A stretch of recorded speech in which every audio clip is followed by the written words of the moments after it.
And First Lady Melania Trump unveiled this year's White House Christmas decorations. Critics went on the attack. A columnist for Vanity Fair writing, quote, "Is it safe to assume that we have some clarity as to what she's been up to when she's not traversing the Great Wall of China or making an appearance at the turkey pardoning ceremony? Maybe." And online, some are comparing the Christmas decorations to a total nightmare. Begging the question, is there a First Lady double standard? Here with us today is Andy Oak. He is the author of Unusual for Their Time, On the Road with America's First Lady. He joins us now. So is there a double standard here? Good morning, Rachel. Nice to be with you. It's not uncommon or unprecedented to criticize a First Lady, but it's very unusual to go after her about Christmas decorations. I find this highly...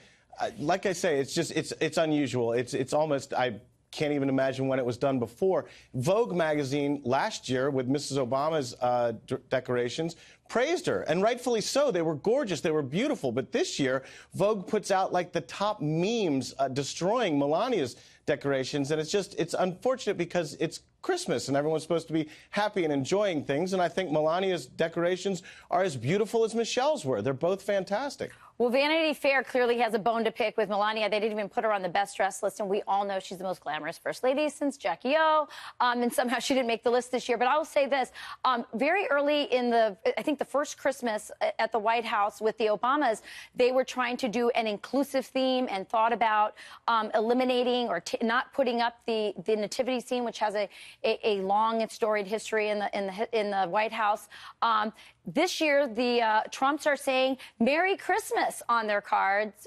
So there is a difference in how the First Ladies approach it. But you're saying that you think this has maybe to do with the Trump resistance movement. Is that what you're thinking?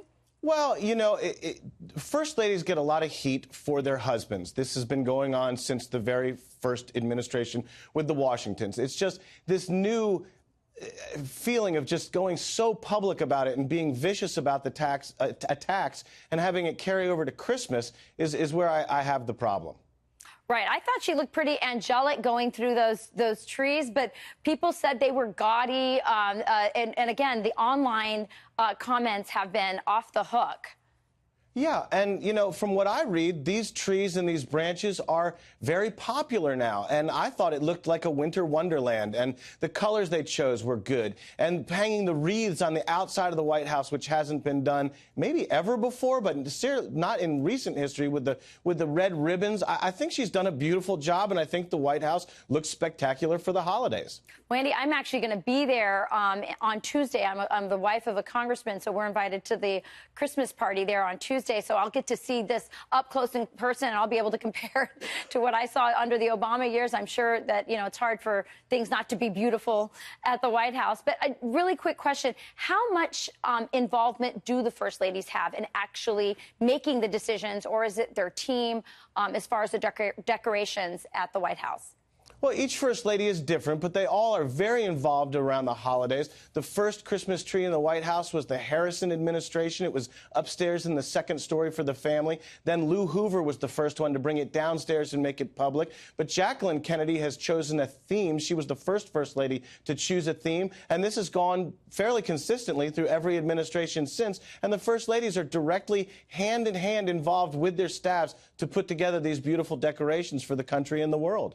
Right. Well, listen, thank you. I love Christmas decorations. I can't wait to go on Tuesday. Thanks for sharing your insight with us. Thank you, Andy.